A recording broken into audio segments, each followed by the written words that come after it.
Hi everyone, welcome to the webinar and workshop series conducted by TCS in lieu of the upcoming OCS exams happening in February 2025. My name is Nick and I'm the lead tutor and evaluator for OCS at TCS. So let's look at the session outcomes. First things first, I'm going to teach you answering technique, which will ensure that you are conversant about what to get right when developing your answers, how to structure your answers and whatnot. Then I will also whilst teaching you answering techniques, I will also teach you time management techniques because if you get your answering technique right, at the same time, you will manage your time appropriately as well. And after I've taught you these two elements, I will take you through one of the answer plans which I've developed for mock exam 1, which is our free mock exam. And based on this question and its answer, I will explain what you need to get right when it comes to developing answer plans. And reminding you of the upcoming webinars and workshops which are scheduled. So next week, we are conducting the fourth webinar, exam prep, in which I'm going to teach you what you need to do to gain a high level of confidence. And at the same time, I will share some tips with you which will effectively help you manage your stress levels, especially when attempting mock exams. And once you are conversant with these stress management techniques, then at your real examination, whenever you are exposed to stress, you'd know what to do to overcome these stressful situations. And we are also conducting 3 workshops, again on a weekly basis, focused on each syllabus element. And in each workshop, I will be taking you through questions and answers which are taken from our mock exam, the first mock exam or the free mock exam concerning the P1, F1 and E1 syllabi. And in each of these workshops, I will be opening up for Q&A. So if you have any questions or concerns, you can get them answered at these workshops. And the final workshop, which happens 2 or 3 days before your examination, I will be sharing last minute tips with you to make sure that you walk into the exam with a positive mindset. So make use of these free resources. Get in touch with us on a weekly basis via these live webinars and workshops. All right, so let's try to understand what you need to get right when developing answers. So first things first, when developing answers, you need to utilize appropriate headings and subheadings. If you're utilizing headings, it should be in bold and underlined format. And when you are using subheadings, it should be in bold format. Headings in bold and underlined format and subheadings in bold format.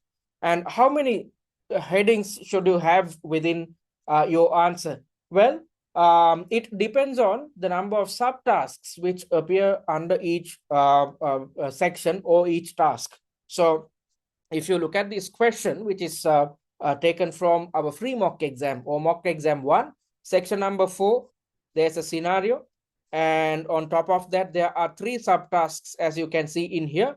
The first subtask carries a weightage of 40%, the second one 20%, and the third subtask 40%. So there are 3 subtasks within this section. So in your answer, you need to have 3 main headings. So each main heading should be focused on each subtask. So if there are 2 subtasks in your in one of the sections, then you need to have 2 main headings. And if there are 3 subtasks within a section, then you need to have 3 main headings.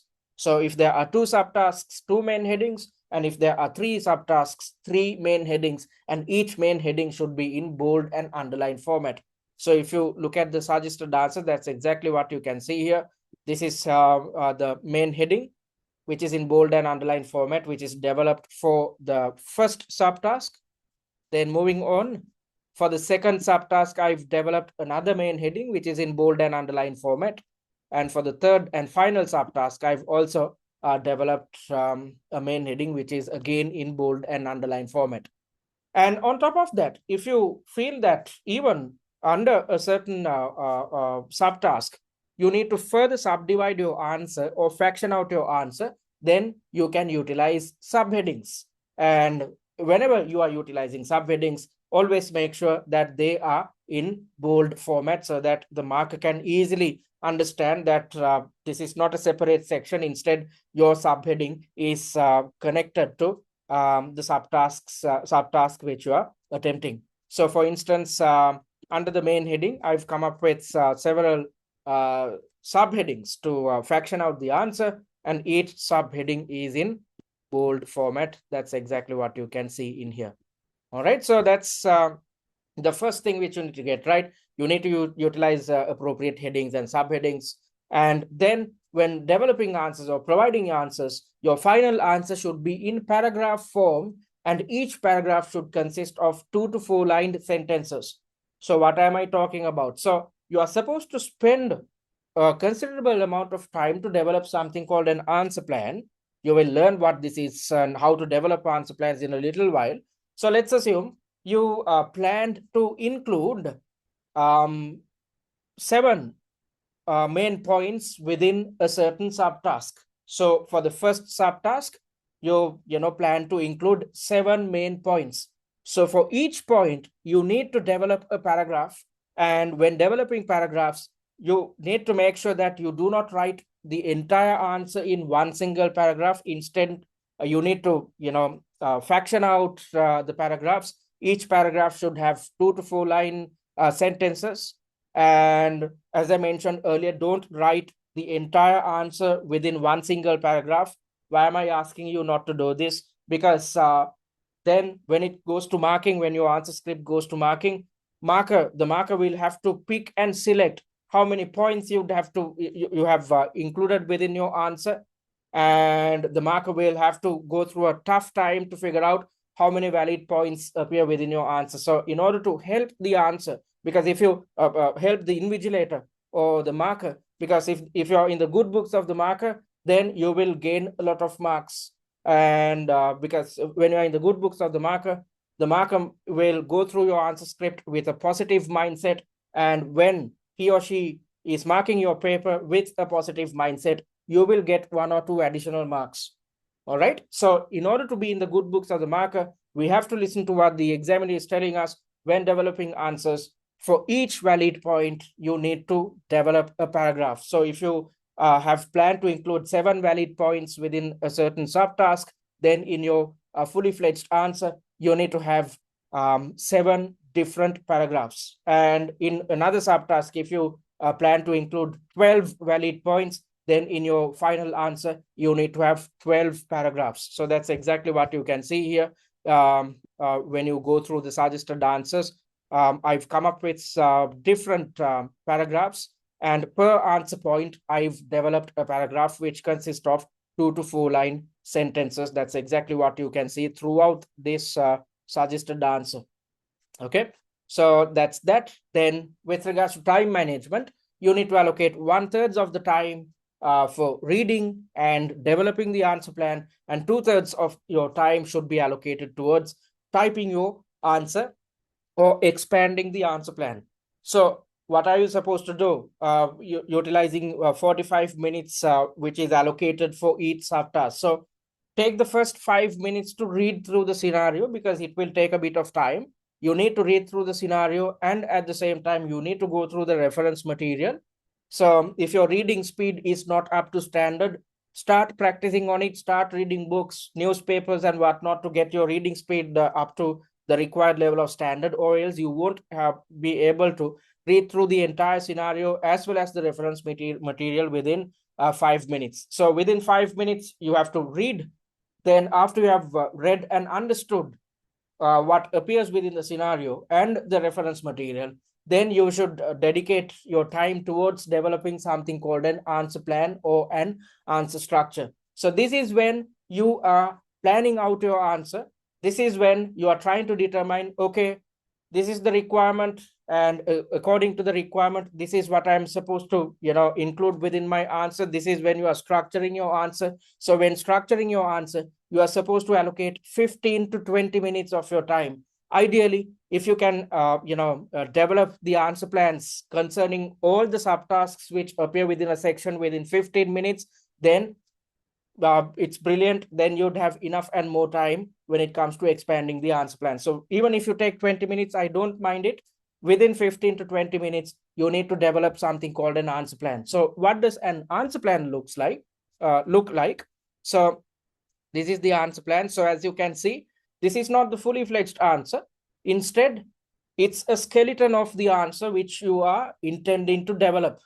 So when developing this answer structure, this answer plan, or this answer skeleton, always make sure don't develop lengthy sentences, don't include lengthy paragraphs within your answer plan. Instead, you are simply jotting down what you need to include under each subtask. So that's exactly what you can see here. There's a formula which is presented as the first point.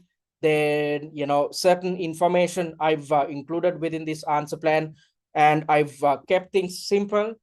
I have not come up with sentences and sentences of lengthy answers, or I've not come up with paragraphs and paragraphs of answers. Instead, I've utilized bullet points and kept things simple, because your job when developing the answer plan is to develop something which is totally aligned with the requirement, which is an answer which is aligned with the reference material and the scenario. And at the same time, you have to think about what type of pre-seen information should be brought in when developing your answer. So keep things simple.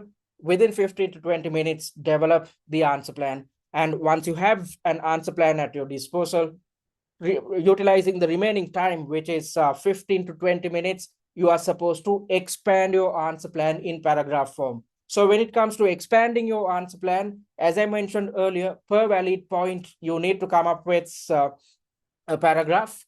And when it comes to typing your fully fledged answer or your final answer, your life becomes easy, because you're not supposed to think when you're typing. Instead, you have already thought out, come up with a plan.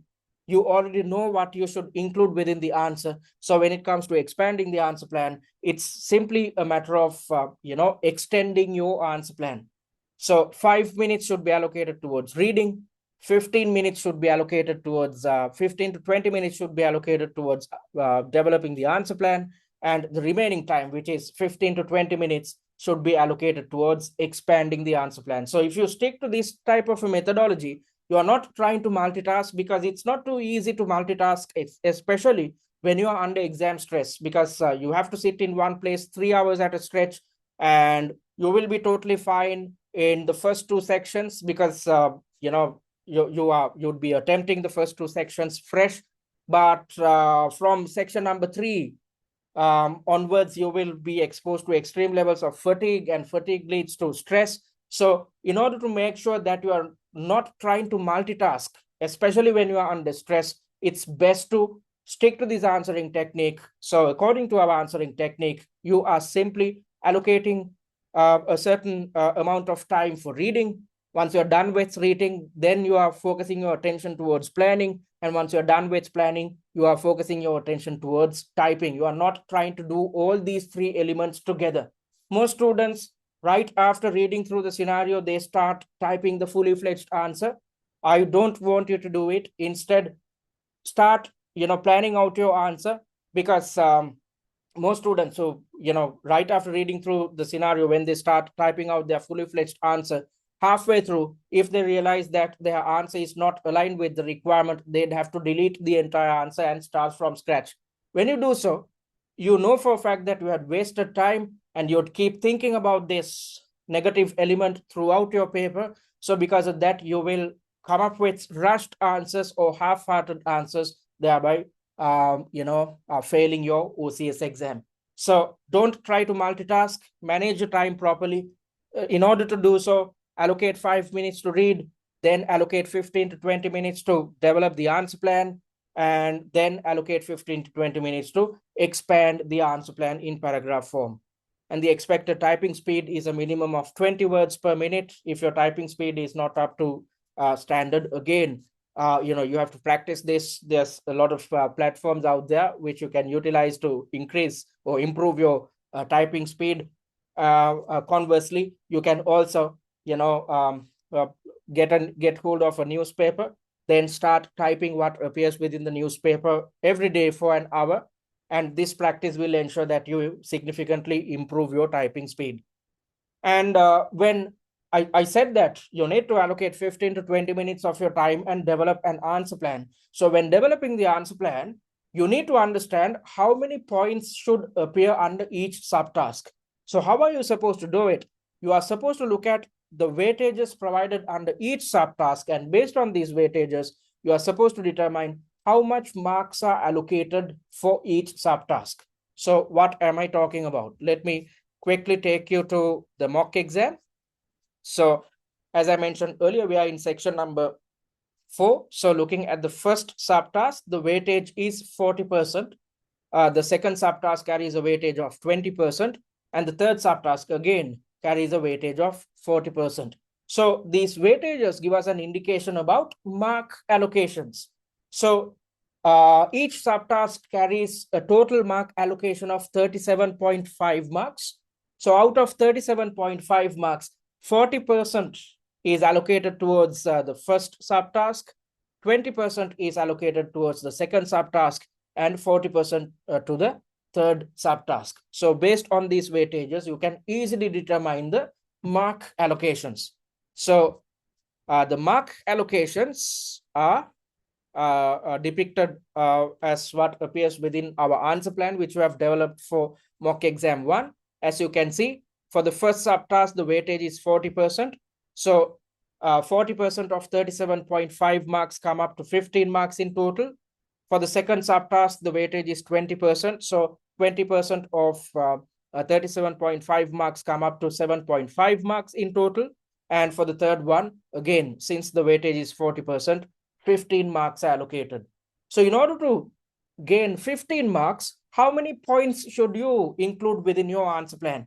So each valid point carries a mark allocation of 2 to 3. So for each valid point, you will get 2 or 3 marks. So if you are to get 15 marks, you need to develop an answer which consists of 5 to 7 valid points.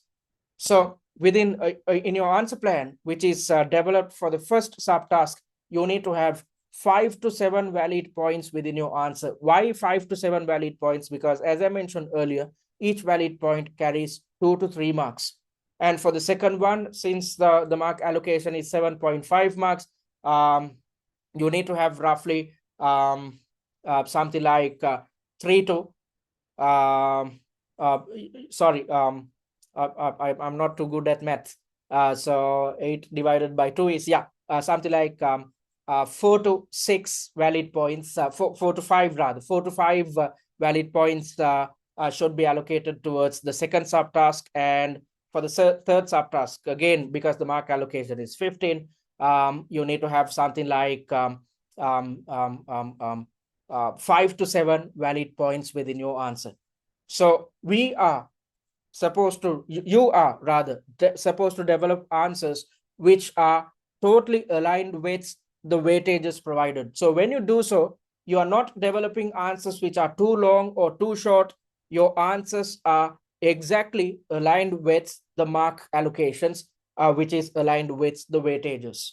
So that's what you need to focus on when it comes to developing your answer plans and stipulating how many points should appear under each subtask. And do not spend time on formatting. The only type of formatting you should focus on is with regards to your headings and subheadings. Each subtask should carry a main heading, which should be in bold and underline format. And you are welcome to utilize subheadings, and these subheadings should be in bold format. And when developing answers per valid point, you need to develop a paragraph, and each paragraph should consist of 2 to 4 line sentences. Other than that, you need not focus your attention towards paragraph alignment and whatnot. Okay. And remember, it's always about the quality of the points. So that's exactly why you need to master the answering technique. You need to really work on developing answer plans before you start typing your final answer, because the examiner is not looking at the length of your answer. I've seen tutors out there saying that based on the weightage, they stipulate how many words should appear within your answer, which is not aligned with the way in which the markers are going to look at your paper. The markers are not going to award you marks just because you have provided a lengthy answer. Instead, the markers are going to look at the quality of your answer. That's exactly why you need to get your answering technique right. All right. So in a nutshell, These are the steps which you need to adhere to when attempting each mock exam. So although you have learned these techniques, you won't be able to implement them in a successful manner without practicing them. So that's exactly why we have developed 6 mock exams. And when attempting each mock exam, you have to do it under exam conditions. You have to keep repeating these answering and time management techniques, which we have learned right now, because when you try to develop an answer plan for the first time, I said that you are supposed to do it within 15 to 20 minutes, but you will definitely take more than 20 minutes. Most students take 40 minutes to 45 minutes to 40 to 45 minutes to develop the answer plan. So I'm asking you to do it within 15 to 20 minutes, but when you do it for the first time, you take 40 to 45 minutes. Why is that the case? Because you are doing it for the first time. So it's something like riding a bicycle or taking up a new sport or whatever. When you're doing something for the first time, you need some practice to get your bearings with it. You need some practice to champion this technique. So that's exactly why you need to keep repeating this technique over and over across the 6 mock exams. If you do so, it's as if you are repeating this technique 24 times over. That's enough and more practice for you to get it right at your real exam. You will see a significant improvement by the time you are attempting mock number 4. Because across the first 3 mock exams, once you have practiced these techniques, you will be in a position to develop answer plans within 15 to 20 minutes from mock 4 onwards. So these are the steps which you need to adhere to on a section by section basis. First things first, read the scenario, allocate 5 minutes to do so. And once you have read the scenario, you are supposed to reiterate each requirement in your own words in a concise manner. So before you start developing the answer plan, you are supposed to reiterate each requirement in your own words in a concise manner. So let's try to understand what I'm talking about. So let's focus our attention towards the first subtask of section number 4. This is a lengthy subtask, lengthy requirement rather, if you look at it. The figure shown in the payoff table, and you are supposed to explain the figure shown in the payoff table and how the maximax, maximin, and minimax regret decision criteria would be used to select the number of robot assembly machines to be deployed. Please also state the number of machines to be fitted within our assembly department. So this subtask is quite lengthy, and it consists of 2 main elements. First things first, you need to talk about maximax, maximin, and minimax regret criteria, and based on it, how each decision maker will react. And in the second part, you are supposed to say, based on evaluation, the number of machines to be fitted within our assembly department. So when you are under exam stress, when you have to go through this type of a lengthy requirement over and over, it will expose you to a lot of complexities. Even if you read through these set of sentences, you won't understand anything, or nothing will go into your mind, especially if you're under exam stress. So in order to make your life easy, what are you supposed to do? Before you develop, you are supposed to develop the answer plan. You are expected to reiterate this requirement in your own words in a concise manner. So that's exactly what I've done in here. Explain the payoff tables and decision criteria. Okay, so there are 3 decision criteria mentioned in here: maximax, maximin, and minimax. So explain the payoff tables and decision criteria. And the second part is to state the number of machines to be fitted within our assembly department. Recommend number of machines. Okay, so keep it simple. Reiterate the requirement in your own words. This is the best way to ensure that you gain a good understanding of the requirement. That's the first objective of doing this activity, to gain a good understanding of the requirement. And the second objective is to come up with a simplified requirement, because when you have a simplified requirement, your life becomes easy when it comes to developing the answer plan. So let's assume you are halfway through the answer plan and you want to check whether you are headed in the correct direction. You can easily refer back to the simplified requirement and see whether your answer is totally aligned with the requirement or not. So it helps you to gain a clear understanding of the requirement when you try to reiterate the requirement in your own words in a simpler manner. And at the same time, whilst developing the answer plan, you can always refer back to a simplified requirement and see whether you are headed in the correct direction. So let's look at the second subtask. You are supposed to highlight the pros and cons of using expected values for this decision and how we can determine the value of perfect information. Pros and cons of using expected values, how to calculate the value of perfect information. So you can easily understand what each requirement is, and you can always make sure that your answer is totally aligned with each requirement, because most students develop answers which are not aligned with the requirement. So this is the best way to ensure that you end up developing answers which are 100% aligned with each requirement. Okay. And the third one is to describe how these probable redundancies can be handled in an ethical manner. Managing redundancies ethically, I've simplified it so that I can easily understand what I'm expected to achieve. All right, so that's the second point. After reading through the scenario, reiterate each requirement in your own words in a concise manner. Then once you have understood the requirement clearly, come up with your headings and subheadings. Since there are 3 subtasks in here, you need to come up with 3 main headings, and under each heading, if you feel that you need to further fraction out your answer, come up with different subheadings. So once you have your headings and subheadings in place, then start developing the answer plan. So when doing this, a maximum of 20 minutes should be allocated towards all subtasks. So I'm not asking you to allocate 20 minutes to focus your attention or develop the answer plan of subtask A, then move on to subtask B, again allocating 20 minutes. That's not what I'm asking you to do. When you are allocating 15 to 20 minutes to develop the answer plan, I'm talking about a situation where you allocate this amount of time to develop the answer plan for all 3 subtasks. Okay, so there are 3 subtasks in here. So when developing the answer plan, focused on all 3 subtasks, you need to allocate 15 to 20 minutes of your time. So this is not going to be easy. When you try to do this for the first time, you won't be in a position to develop answer plans within 20 minutes. However, with practice, by the time you are walking into the exam, you will master this technique. You will have the capability to develop answer plans within 15 to 20 minutes. All right, so 15 to 20 minutes should be allocated towards developing the answer plan, focused on all subtasks which appear within each section. All right, and when developing the answer plan, you need to make sure that you consider the weightages provided, and based on the weightages, determine mark allocations. Once you have determined the mark allocations, you can stipulate how many points should appear, because each valid point carries 2 or 3 marks. Based on it, determine how many points should appear under in your answer plan under each subtask. And when developing this answer plan, do it on the answer screen itself. Do not utilize your scratch pad.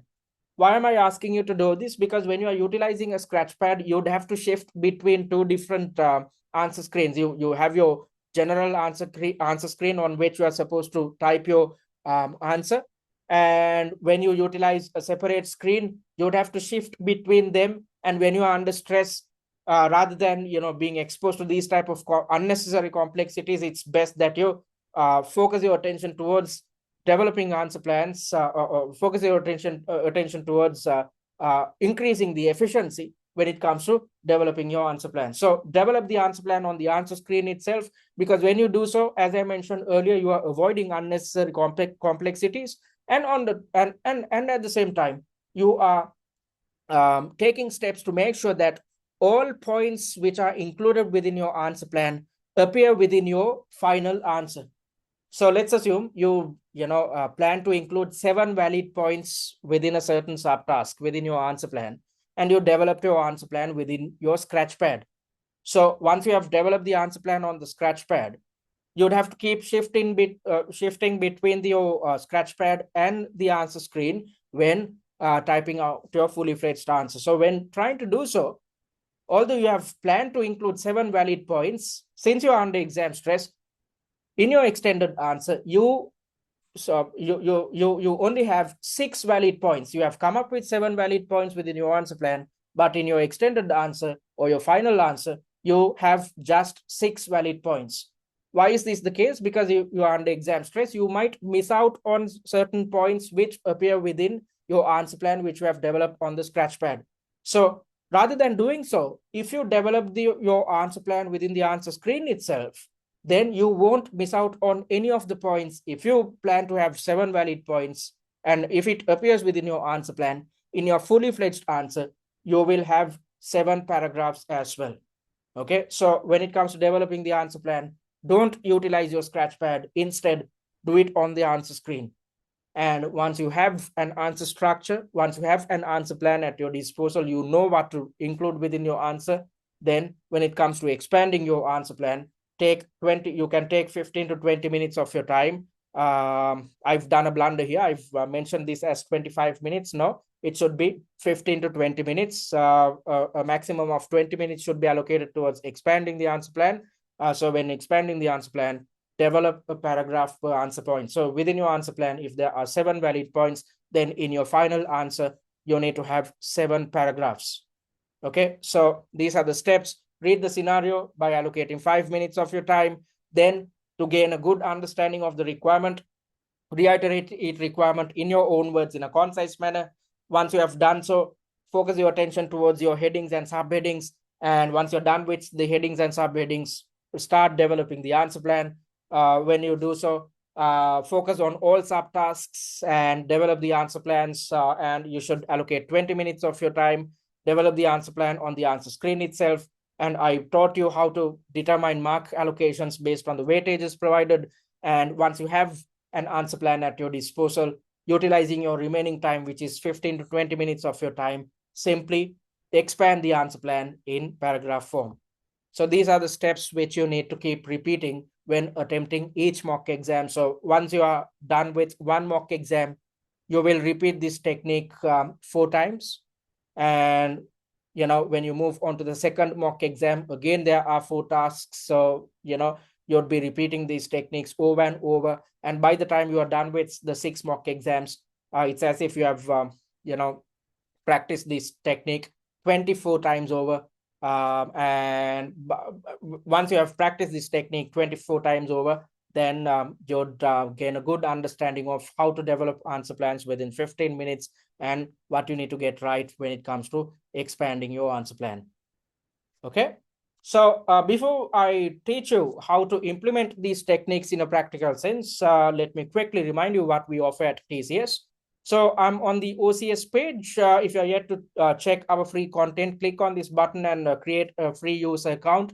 And once you have access to this free user account, you will gain access to the recorded versions of the webinars and workshops which we conduct on a weekly basis. And on top of that, you'd gain access to the free mock exam, its suggested answer, and the answer plan. And you will also have the opportunity of practicing the answering and time management techniques which you learned right now by attempting the free mock exam under exam conditions via our exam platform.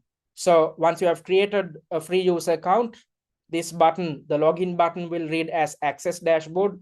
Click on it, go to My Courses. In front of OCS Free, click on the Access Content button.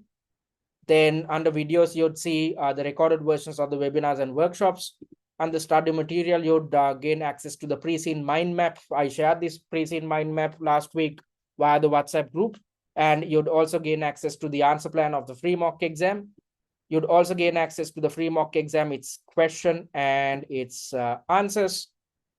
And when you click on this button, you'd gain access to our exam platform. And via this exam platform, you can do a full 3-hour mock exam under exam conditions. And when attempting this mock exam, practice the answering and time management techniques which we have taught you via this webinar. So make use of this free content by creating a free user account. And if you are interested in investing on our paid content, check the sample material before you do so. And I invite you to join our OCS WhatsApp group. Click on this button and join it. Via this group, I will be sharing codes of free content with you. And at the same time, if you have any questions or concerns, I'm always there to help you guys out or address your concerns.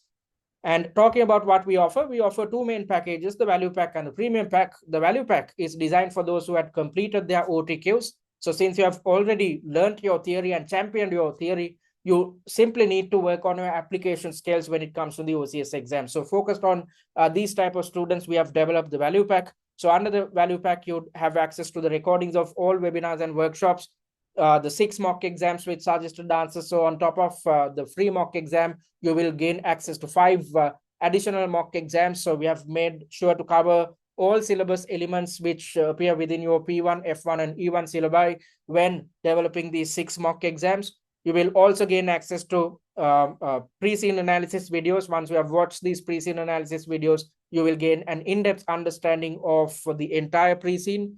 You will also gain access to the annotated pre-scene, the industry analysis and financial analysis slides. Let me quickly show you what these documents are all about. So this is our annotated pre-scene. So as you can see, as part of annotations, we have come up with a good summary of the entire pre-scene. So you need not conduct your own research. We have done it for you. Simply go through these annotations to understand what appears within your pre-scene. And on top of that, on top of a summary, we have also highlighted the probable exam scenarios which can be tested based on the hints shared by the CIMA examiner via the pre-scene document. And aligned with these exam scenarios, we have also indicated the syllabus elements which can be tested. And when developing our 6 mock exams, we have made sure to cover all these elements with or all these syllabus elements which we have highlighted under our annotated pre-scene.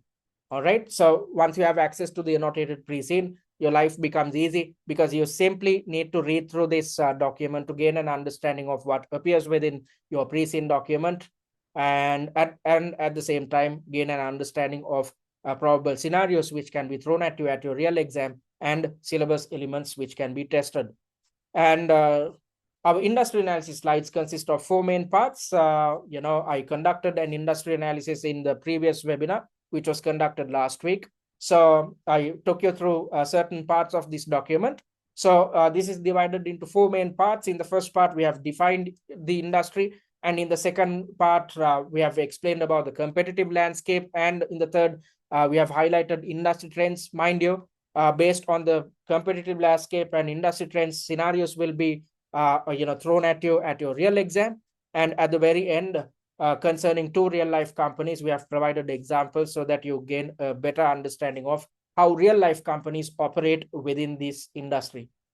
And taking you through the financial analysis slides. So we have developed this set of slides focused on each financial statement which appears at the very end of your pre-scene document. So we have evaluated each financial statement in depth, yet we have kept things simple to make sure that you gain a good understanding of what appears within each financial statement. So that's exactly what you can see throughout this set of slides. And we have also conducted a ratio analysis, and we have evaluated each ratio in depth, again keeping things simple to make sure that you gain a good understanding of the financial standing of your chosen company. All right. So, and on top of that, you'd also gain access to top 10 likely issue slides, which indicate the most prominent syllabus elements which can be tested at your upcoming exam. You'd also gain access to a case study familiarization kit. Once you have gone through this kit, within 10 to 15 minutes, you will gain an in-depth understanding of the technical nitty-gritties behind your examination. You'd also gain access to a tutor-managed live chat and OTQ revision cards. So as I mentioned earlier, the value pack is designed for those who have completed their OTQs. So after attempting each mock exam, if you feel that you didn't fare well in one of the subtasks or in multiple subtasks, simply refer back to the OTQ revision cards and brush up your theoretical knowledge, which is the best way to conduct your revision. Because since you have already learned theory, there's absolutely no point of you having access to master classes and whatnot. You can simply revise your theory on your own by referring to our OTQ revision cards. The price of the value pack is £199. Then talking about the premium package, the premium pack is designed for those who have completed their those who are coming through the exemption route, such as the FLP, and at the same time, those who had failed their OCS exam. So both these students have the same problem. There are gaps in theoretical knowledge and issues with application. So we have included some additional resources under the premium pack, with the intention of teaching you theory, helping you overcome your knowledge gaps, and at the same time, helping you improve your application skills. So on top of what appears within the value pack, you will also gain access to the online mock exam platform on which you can attempt all 6 mock exams. So under the value pack as well as the free packages, you will gain access to the exam platform on which you can attempt mock number 1. But if you go for the premium package, you will gain access to the other mock exams, the remaining 5 mock exams as well. And you can attempt each mock exam under exam conditions, which is the best way to master your answering and time management technique. And at the same time, when you are attempting a mock exam under exam conditions, you will be exposed to exam stress. It's best that you are exposed to these type of stressful situations when attempting mock exams rather than at your real exam. So once you are exposed to exam stress, you would know what to do to overcome the stressful situation once you have attended next week's webinar, in which I'm going to teach you stress management techniques. So this is the best way to improve your skill set when attempting each of your mock exams. And you'd also gain access to one-on-one tutor feedback on the last 3 mock exams, mocks 4, 5, and 6. So let me quickly show you the type of feedback which we offer at TCS. As you can see, we have offered in-depth feedback, and our objective of offering this type of feedback is to make sure that you gain a good understanding of your shortcomings, because without you gaining an understanding of your shortcomings, you cannot work towards avoiding these shortcomings or improving your skill set. So if you had failed your OCS exam previously, or if you are coming through an exemption route, it is essential that you gain access to in-depth tutor feedback, which is the best way to understand your shortcomings and take steps to avoid them. So you can see each paragraph and each point we have evaluated in depth. That's exactly what you can see throughout this answer script. And at the very end, we have allocated marks on a subtask by subtask basis. We have also included a success rate as well. So by looking at the success rate, you can easily understand the subtasks in which your performance was substandard. So after receiving tutor feedback, according to our study plan, you are supposed to focus your attention towards conducting revision. And the best way to revise is to redevelop answer plans. So when redeveloping answer plans, rather than focusing on the entire paper, you are simply supposed to focus on the subtasks which are highlighted in yellow. And after you have redeveloped answer plans, compare your fresh answer plans to the answer plans which we have provided to further improve the quality of your answers. And we, at the very end, we provide general comments as well. All right, so that's the type of feedback you'd receive under the premium pack. You'd also gain access to answer plans of all 6 mock exams. In a little while, you will see what an answer plan looks like, because based on the answer plan which I've developed for mock exam 1, I will be teaching you how to implement answering and time management techniques in a practical sense. You'd also gain access to 20 master classes. So from mocks 2 to 6, we have developed master classes. Each mock exam carries 4 sections, just like in your real exam. So 4 sections into 5 mocks come up to 20 sections in total. So focused on each section, we have developed a masterclass, and the objective of developing each masterclass is to teach you the logic behind each answer, and at the same time teach you the theoretical element which is covered within each mock exam, also to teach you application skills. So if you're coming through an exemption route, or if you had failed, you need to really improve your theoretical knowledge, because this is a theory heavy examination. You need to significantly improve your application skills. And the best way to learn theory in a jiffy and improve application skills substantially is to watch these masterclasses. And you'd see in a little while how we conduct masterclasses, because I'm going to take you through I'm going to teach you the answering and time management techniques by taking you through one of the answers of one of the mock exams which we have developed. And when taking you through this answer, I will teach you the necessary theoretical element and application skills. So in a similar manner, you will stand a chance to understand, how our master classes are conducted in a little while. And once you have access to all this content, you will pass for sure, hence the pass guarantee. So if you invest on the premium pack and end up failing, you will gain access to the premium content in your subsequent sitting free of charge. However, in order to claim the pass guarantee, you have to complete these 3 requirements. You have to complete all 6 mock exams. If not, you are not in a position to gain an understanding of how each syllabus element is tested at the exam. And when attempting each mock exam, you have to make sure that you do not refer to any answer plans, the suggested answers, or the master classes. I want you to attempt each mock exam on your own, because that's the best way to understand what your shortcomings are. And if you go through the answers and try to attempt a mock exam, you will cheat yourself, because you won't gain an understanding of your shortcomings, because the objective of attempting each mock exam is to master your answering, time management, and stress management techniques, and at the same time gain an understanding of what your shortcomings are. So in order to achieve this, you have to attempt each mock exam on your own without referring to the answers.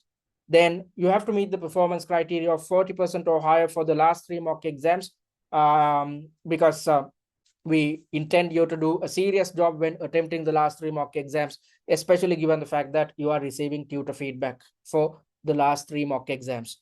So once you have completed these 3 requirements, you will pass for sure. That's why we are providing a pass guarantee. So if you invest on the premium package, the price of the premium package is £599, which can be paid in 2 installments of £249 each, or you can opt to pay in full. If so, you will save £100, and the price is just going to be £499.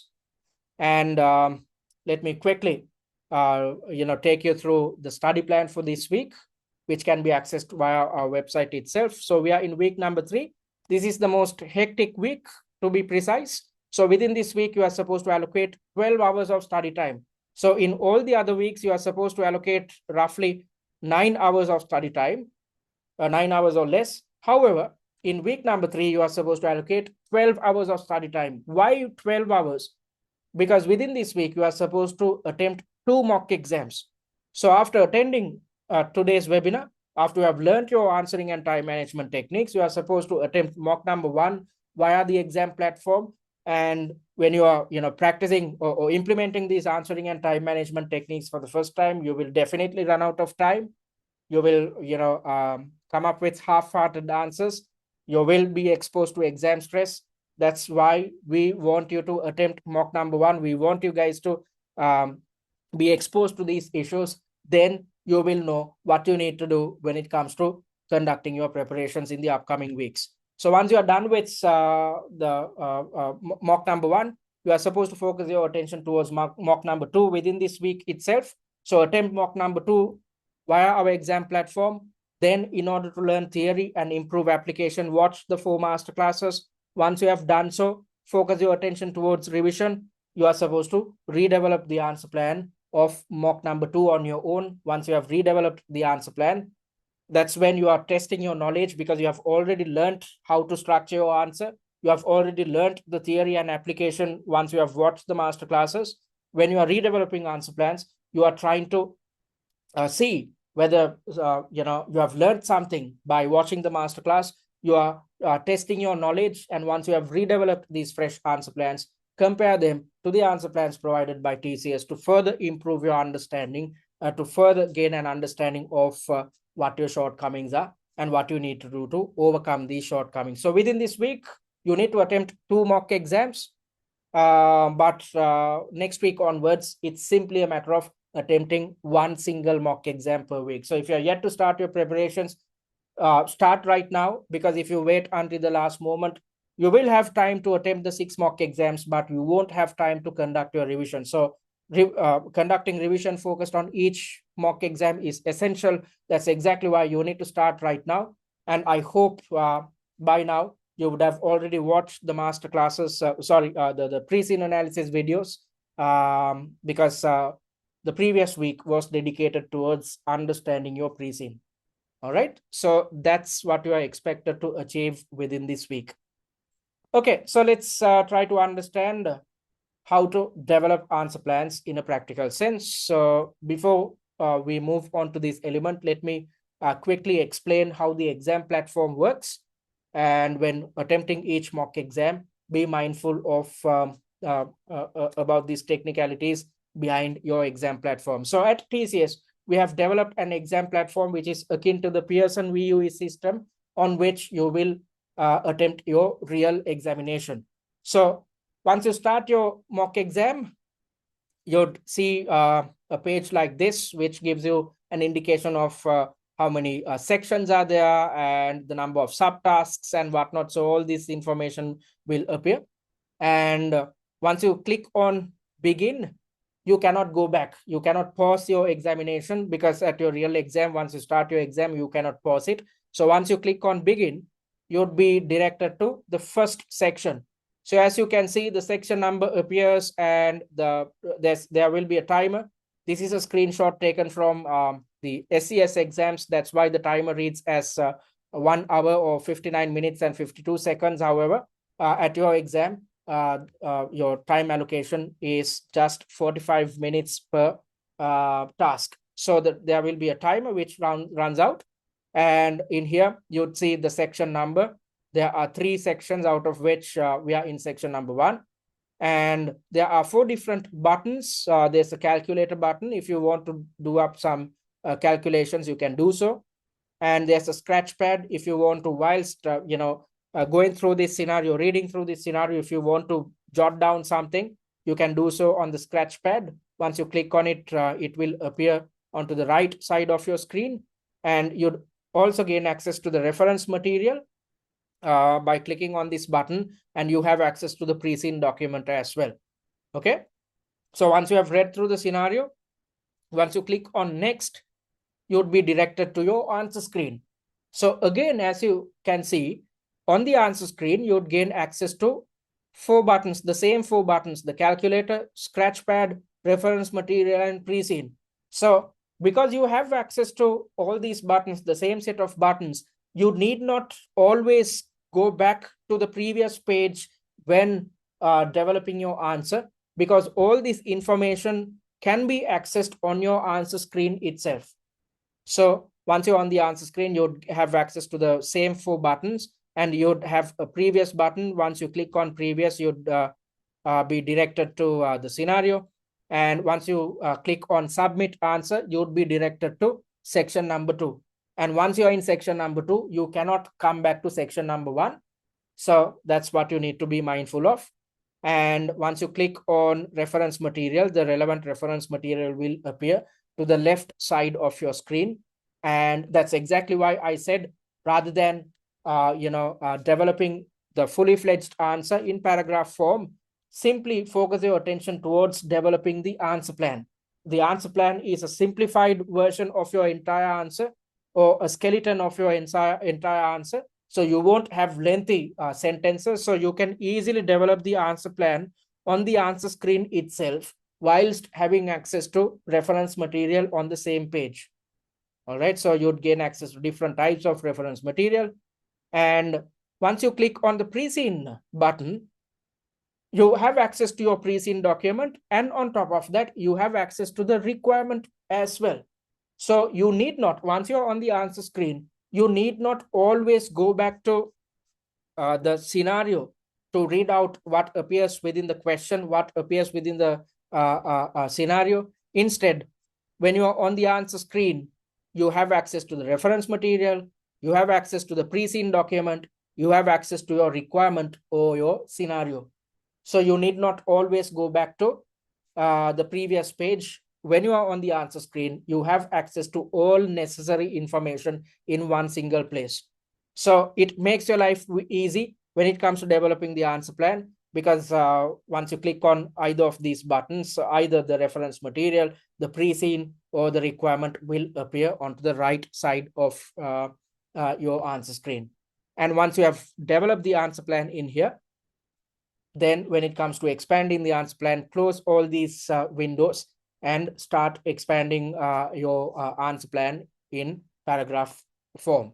And once your 45 minutes are up, you will be directed to section number 2. or let's assume you were able to complete a certain section within 40 minutes and you want to go to the next section, simply click on submit answer, then you would be directed to section number 2. And once you are in section number 2, you see that there is no previous button, which indicates that you can't go back to section number 1. You can only go to the answer screen, which is relevant for section number 2.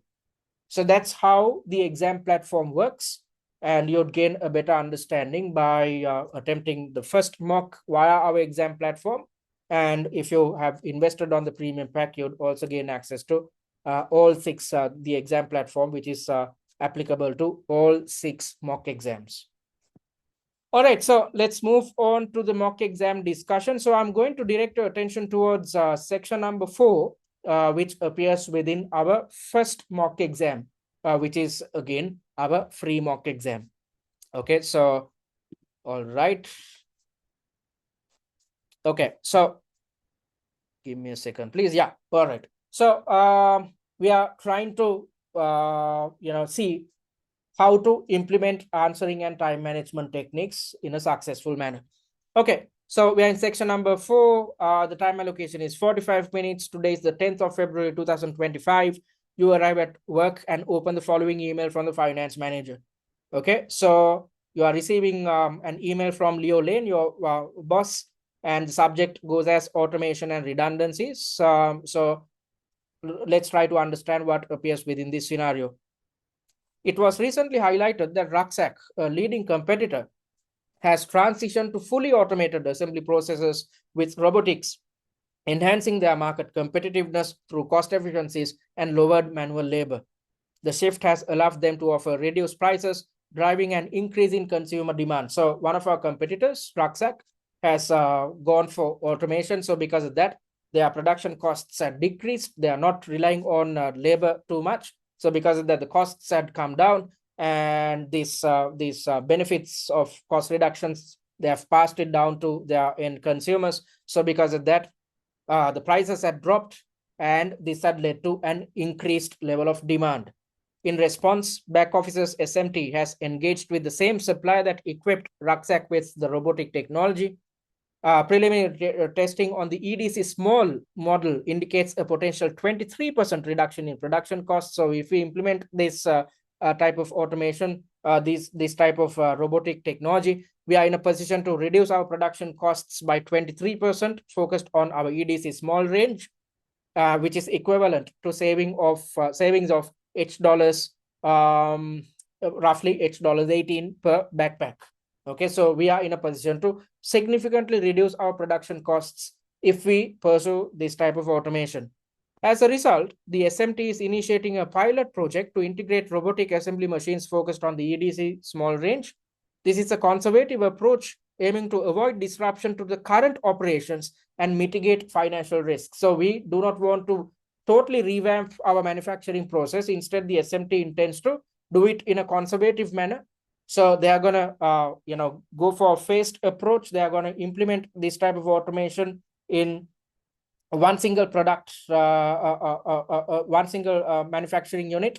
And if it's successful, they are going to implement it in the remaining manufacturing units as well. The directors are cautious, committing to significant investment only upon proof of the project's profitability. If the pilot yields positive results, we may see a transition to full automation in assembly operations across all product ranges. Okay. I have done some research and prepared some annual profit figures based on 4 potential average monthly demand levels based on the number of robot assembly machines deployed. See reference material. So let's look at what appears within the reference material. So it gives us an indication about a profit table as well as a regret table. So the profit table as well as the regret table is developed considering 4 scenarios. Deploying 1 robot assembly machine, deploying 2 machines, deploying 3 machines, and deploying 4 machines. And if we do so, we have also identified that our demand is going to increase by how much. We have also considered 4 different options. Average monthly demand increases by 100 backpacks per month, 200 backpacks per month, 300 backpacks per month, and 400 backpacks per month. So we are contemplating about how many machines should be deployed. Either should we go for one single, should we deploy one single machine, or should we go for 2 machines, 3 machines, or 4 machines? And aligned with it, if we go for this type of automation, then our demand is supposed to increase by how much? By 100 units per month, 200 units per month, 300 units per month, and 400 units per month. And focused on each option, we have come up with profit figures. That's what this profit table indicates. And we have also developed a regret table, which is aligned with the profit table. Once I take you through the answer, you will understand how this profit table and the regret table are aligned with each other. Okay, so that's what appears within the reference material. I've done some research and prepared some annual profit figures based on 4 potential average monthly demand levels: 100, 200, 300, and 400, based on the number of robot assembly machines deployed: 1 machine, 2 machines, 3 machines, or 4 machines. Please prepare a report which explains the figures shown in the payoff table and how the maximax, maximin, and minimax regret decision criteria would be used to select the number of robot assembly machines to be deployed. Please also state the number of machines to be fitted within our assembly department. All right, so that is your requirement, and it carries a weightage of 40%. Okay, so we are done with the first step. We have read through the scenario.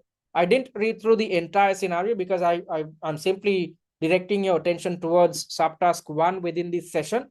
But when you are attempting your mock exams, you are supposed to read through the entire scenario, the remaining parts as well, within 5 minutes. So we have already read through the scenario. Then what is your next step? You are supposed to reiterate each requirement in your own words in a concise manner. That's exactly what I've done in here. Explain the payoff tables and aligned with it the decision criteria. And the second part of the question is to recommend the number of machines to be fitted within our assembly operations. Okay. And based on the weightage, I've determined that 15 marks are allocated. So 40% of 37.5 marks is 15 marks in total. And in order to gain 15 marks, since each valid point carries 2 or 3 points, you need to come up with 5 to 7 valid points within your answer. 5 to 7 valid points within your answer or the answer plan. Okay, so we have done so. We have reiterated the requirement in a concise manner. Then you should focus your attention towards developing headings and subheadings. So let me take you to the last part of your of our answer plan. Where is this? Yes. Okay, so I've come up with main heading, which is in bold and underlined format, which goes as number of robot assembly machines to be deployed. And for each decision criteria, I've come up with subheading, which is in bold format, which reads as maximax, maximin, and minimax regret. Okay, and so we are done with the headings and subheadings as well. Then it comes to a point where we are supposed to develop the answer plan. So now we have understood what the requirement is. Once we have understood the requirement clearly, you are supposed to invest your time towards developing the answer plan or planning out your answer. So when planning out your answer, we have to rely on the information presented as part of reference material, which gives us an indication about a profit table and a regret table. So considering this information, we have to address the requirement. So as per the requirement, there's an indication of 3 different decision criteria. So first things first, I'm going to direct my attention towards the maximax decision criteria. So when talking about the maximax decision criteria, we need to first identify what type of a decision maker this type of an individual is. So if there's an individual who takes a decision which is based on profit, who is always looking for the highest profitability, we are considering this type of an individual to be an optimist. Why is this type of an individual considered to be an optimist? Because this type of an individual who is looking for the highest level of profitability is not considering the probability of its occurrence. Instead, they are taking on the highest level of risk with the intention of benefiting by the highest level of return, because there's a positive relationship between risk and return. Higher the risk, higher the return; lower the risk, lower the return. So these maximax type of decision makers are looking for maximum profits, maximum returns. So because of that, they take on the maximum amount of risk as well. So the decision maker is an optimist, and this type of a decision maker chooses the option which maximizes the maximum payoff. So in simpler terms, they are looking for maximum of maximum profits. So they are trying to look at each option and try to determine which option carries the highest returns, and that is going to be the decision. So let's look at the numbers provided in here. So the first table indicates a profit table. So under each option, this profit table indicates how much profitability we can earn. So if we deploy one single machine, the highest profitability comes up to 250,000 across the board. And if we deploy two machines, the highest profitability is 510,000. All right. And if we deploy three machines, the highest profitability is $750,000. And if we deploy four machines, the highest profitability is $960,000. So by looking at these four options at our disposal, by looking at the highest profitability available under each option, a maximax type of decision maker who is an optimist, who has a positive attitude towards risk, will go for the highest return, which is to implement or deploy four machines. If we do so, we are poised to be benefited by the highest level of profitability, which comes up to $960,000. All right. So this type of a decision maker is looking at profit. This type of an individual is trying to maximize the maximum payoff, and therefore will select the option which gives the highest profitability. So the highest profitability is aligned with option number 4, which is to install 4 machines. If we do so, our profitability is going to increase by $960,000, which is the highest amount. So that's the maximax decision criteria. Then moving on to the maximin decision criteria. The maximin type of decision makers, these guys are afraid of taking on risks. So because of that, we consider them to be pessimists. So they are considerate about a situation where we are exposed to a risky situation. As I mentioned earlier, if we are exposed to a risky situation, then our profits will decrease.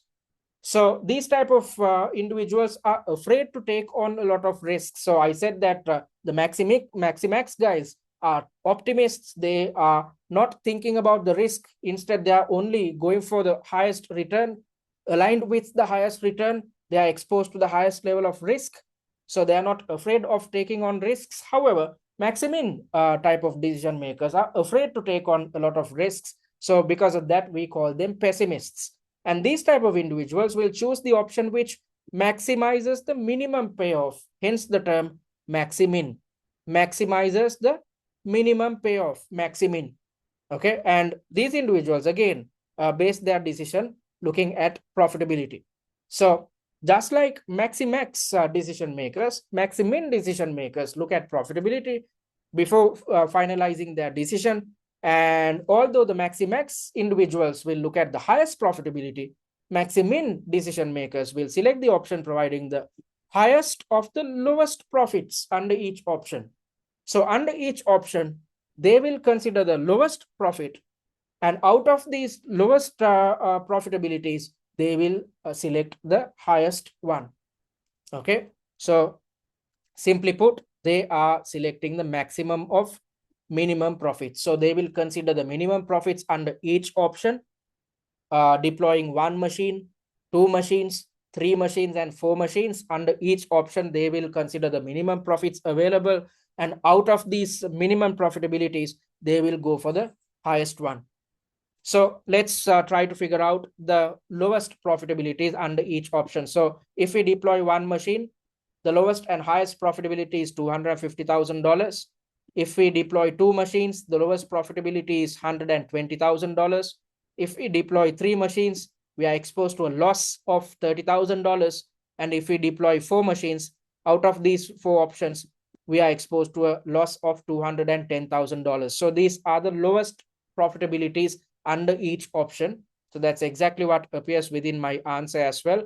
If we install 1 machine, the lowest profitability is $250,000, 250 across the board. And if we deploy 2 machines, the lowest profitability is $120,000. Out of these 4 options, the lowest profitability is $120,000. If we deploy 3 machines, we are exposed to a loss of $30,000, which is the least profitable option. Out of these 4 options, if we are exposed to a loss, that is the least profitable for us. And if we deploy 4 machines, we are exposed to a loss of $210,000. Yes, that's the least profitable option. So out of the least profitable options, maximin decision makers, since they are trying to maximize the minimum payoff, they will go for the option which carries the highest amount. So the lowest profit of 250,000 will be their decision. Therefore, maximin decision makers will try to install just 1 machine. So the maximax guys will go for a situation where they install 4 machines, but the maximin individuals will go for a safer option because they are afraid to take on a lot of risks. So out of the least level of profitabilities, the highest amount of return they can generate is by implementing or deploying 1 single machine. If so, they will generate $250,000 of profitability.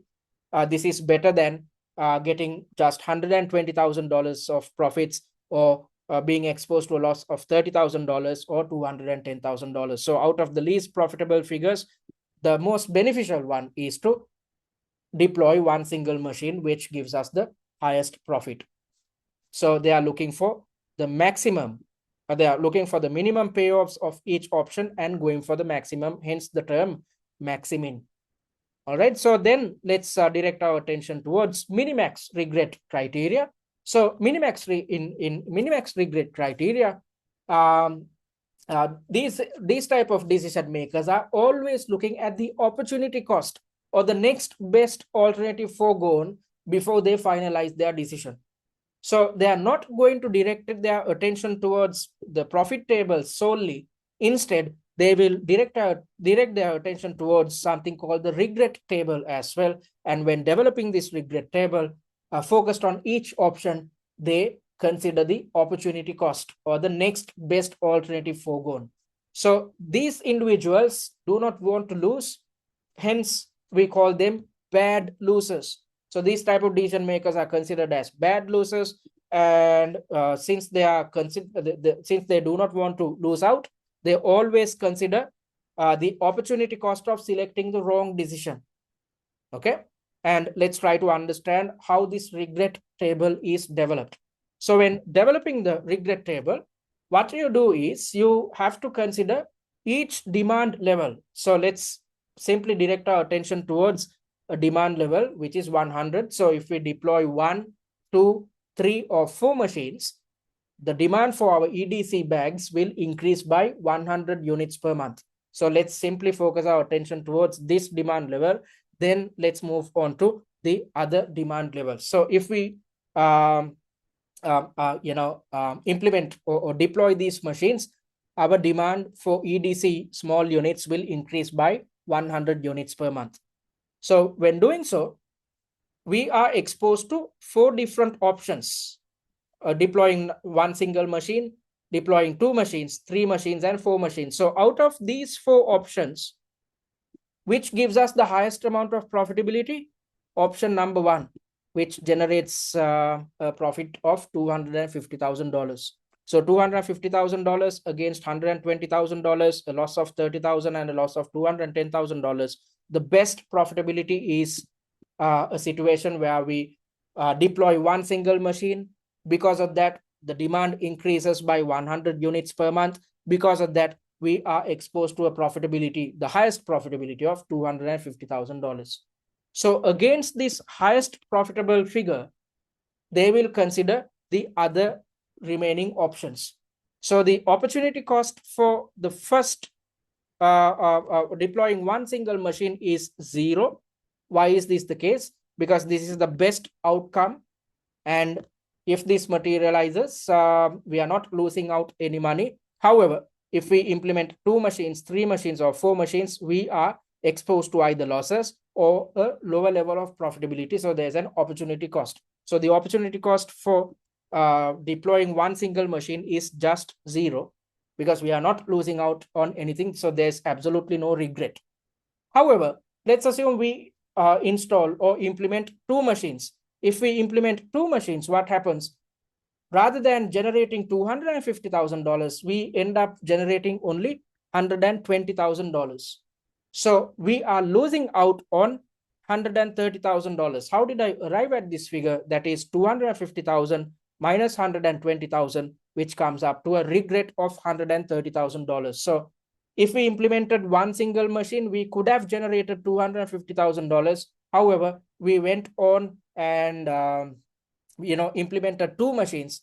Because of doing this, we just generated $120,000. So we ended up losing out $130,000.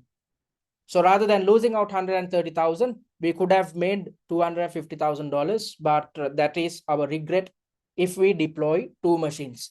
And what if we deploy 3 machines? We are exposed to a loss of $30,000. So rather than deploying 1 machine, which could have generated $250,000 for us, now we have deployed 3 machines. Because of that, we are exposed to a loss of 30,000. So all in all, we will be losing out $30,000. And on top of that, we will be losing out the opportunity of generating $250,000. So all comes together to $280,000. 250,000, we could have generated that amount. And on top of that, we end up losing out $30,000. So $250,000 plus $30,000, which is going to be a loss for us, comes up to a total regret of $280,000. And if we deploy 4 machines, we are exposed to a loss of $210,000, and we lose the opportunity to generate $250,000. So $250,000 plus loss of $210,000 comes up to a total regret of $460,000. Okay, so there's no regret if we deploy 1 single machine, but if we deploy 2 machines, we are exposed to a regret of $130,000. We end up, end up losing out this money when you look at the options. And for option number 3, our regret is $280,000, and option number 4, our regret is $460,000. Okay, so likewise, you start developing the regret table focused on the other demand levels as well. So focused on a demand level of 200. So if we deploy 1, 2, 3, or 4 machines, our demand will increase by 200 units per month. If that is the case, how much profits are we going to generate? So out of the 4 options, the highest profitability is tied to a situation where we deploy 2 machines. If so, we will generate $510,000, which is extremely higher compared to the other 3 options. So the regret is 0. We are not losing out any money. Okay.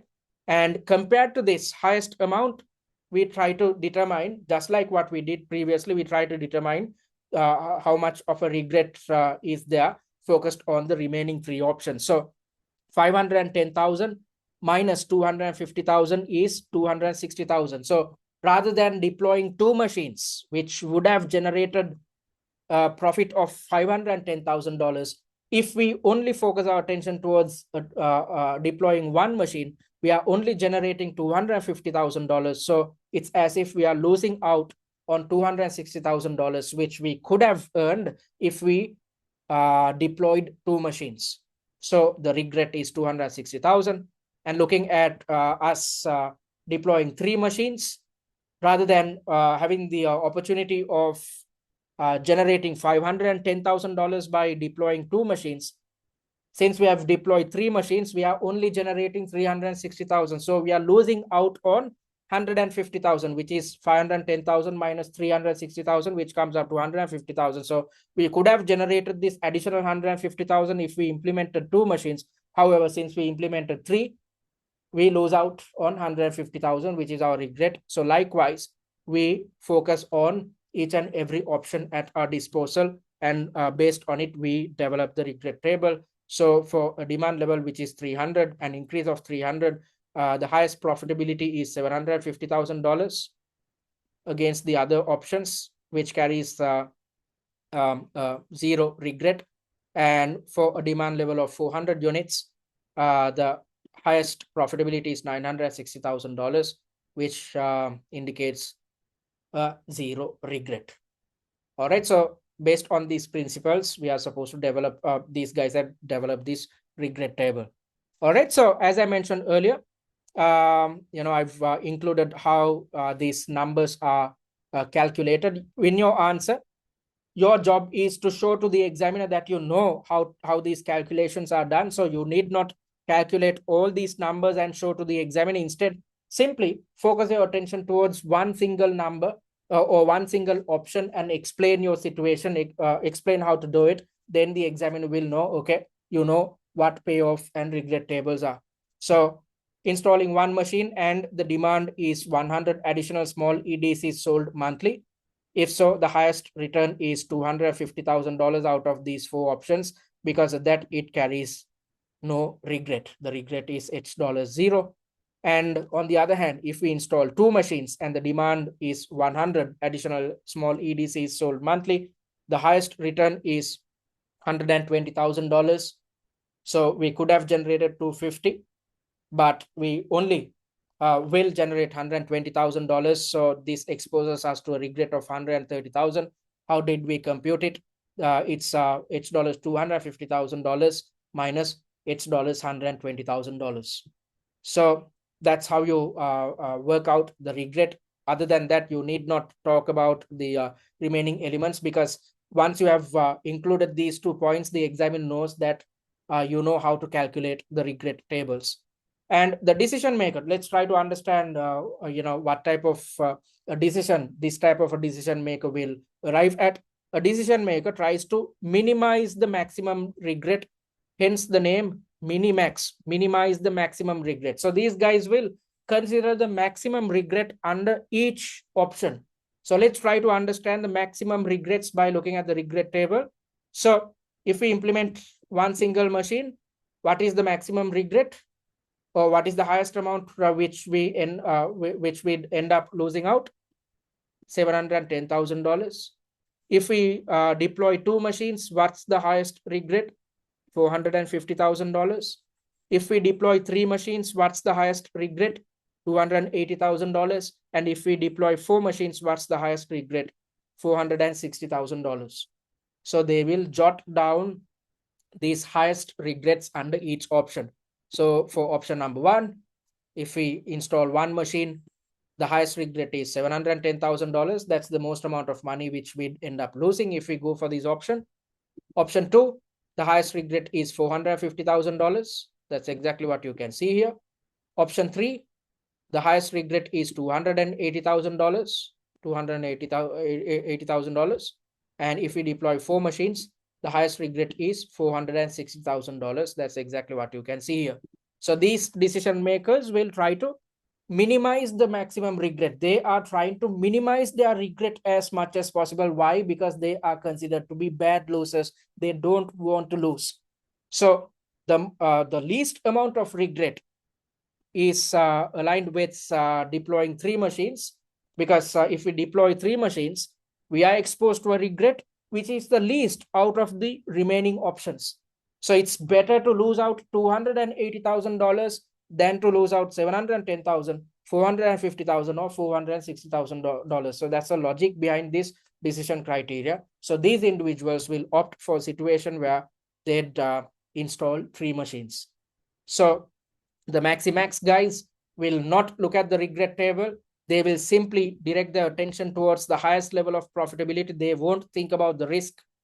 Instead, they are only looking at the highest level of profitability. So they'd try to deploy four machines, which is the most riskiest, because this is a new technology which we are dealing with at the moment. So that's exactly what I mentioned previously. And looking at the Maximin guys, they will again only consider the profit tables, and they will go for the safest option, which is to deploy simply one single machine. And the maximin guys, sorry, minimax decision makers will look at the regret or how much they end up losing out by looking at the opportunity cost of a bad decision. And based on it, based on the regret tables, they will go for a situation where they select the least amount of all the bad outcomes considering each option. Therefore, they will deploy 3 machines. Okay, so that's your answer. And let's go back to the requirement, the simplified requirement, and see whether we have addressed the requirement. You were supposed to explain the payoff tables and the decision criteria. We explained them. And you were supposed to recommend the number of machines to be deployed under each decision criteria. We explained how many machines to be deployed considering the risk attitude, the opportunity costs, and whatnot. Okay, so once you have an answer plan, let me go back to the last part again. Once you have an answer plan like this at your disposal, which you should develop within 15 to 20 minutes, considering not just this subtask, focused on the remaining subtasks as well. You are supposed to develop the answer plan taking 15 to 20 minutes of your time. Once you have done so, your last step is to expand the answer plan within 20 minutes, which is to develop a paragraph per answer point. So your extended answer should look something like this. So Maximax, I've come up with, under Maximax, I've come up with 2 paragraphs. So this is an extension of the same answer plan, which I showed to you. Okay, and under Maximin, I've come up with again 2 paragraphs. And Minimax, I've come up with 3 different paragraphs because it's a bit long because we have to explain several different elements and how to calculate the regret table as well. Okay, so that's what we are supposed to do. You won't get this right when you are implementing it for the first time, but with practice, you will champion this technique. And if you champion this technique at this stage, MCS and SCS is going to be a walk in the park, because most students fail mostly MCS and SCS exams because they run out of time. They are not so aware of what they need to get right when developing their answers. Most students, 90% of the students, right after reading through the scenario, they'd start typing out their fully fledged answer. You are not supposed to do it. You are not supposed to multitask. Instead, you are supposed to spend 5 minutes to read, 15 to 20 minutes to plan. Then the remaining time, which is again 15 to 20 minutes, should be allocated towards expanding your answer plan. So if you keep practicing this technique, you will see a significant improvement in the way in which you develop your answers. And at the exam, although the pass mark is 80, you will get extremely good marks. You will definitely score more than 100 marks if you keep practicing these techniques over and over across the 6 mock exams which we have developed for you.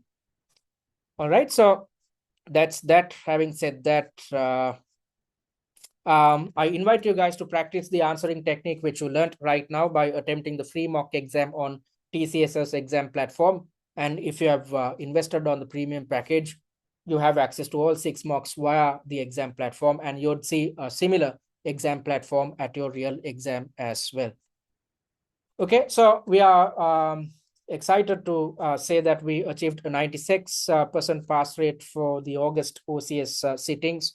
And most of our students who stuck to our study plan, thereby attempted a mock exam per week and conducted their revision. And those who implemented or practiced these answering and time management techniques over and over across the 6 mock exams were extremely successful at their real examination. That's exactly why I said when the pass mark is 80, you can gain way more than that. You can gain more than 100 marks if you stick to this process and if you keep practicing these techniques each week across the 6 mocks which we have developed. All right, so I'm opening up for the Q&A. So I'm going to pause the recording. All right, seems like there aren't any questions. So I want you to, practice the answering and time management techniques, which I taught you right now. And when doing so, practice under exam conditions. Even if you had gone for the value pack, when attempting the mocks, do it on your own under exam conditions. Practice the answering and time management techniques. And once you are done with each mock exam, go through the suggested answers. And based on these suggested answers, develop answer plans on your own, because under the value pack, you won't have access to the answer plans which we have developed yet. On your own, develop answer plans based on the suggested answers, because you have already learned theory. It's simply a matter of working on your application and structuring skills. Okay, so if you want to contact us, you can do it via our website, which is www.study@tcs.com. Go to our website and click on the contact button and drop your message. Our admin staff will get in touch with you via email. And if you want to email us, you can do so via info@study@tcs.com or WhatsApp us on this number. And I invite you to follow us on our social media handles, especially YouTube and TikTok, because via YouTube, you'd gain access to the recorded versions of the weekly webinars and workshops. And via the TikTok handle, you'd gain access to a set of videos, which is a good mind map of the entire pre-scene. So on a daily basis, on your way to work, keep watching these TikTok videos, which is the best way to memorize what appears within your pre-scene document. So make use of the free resources we offer for your benefit.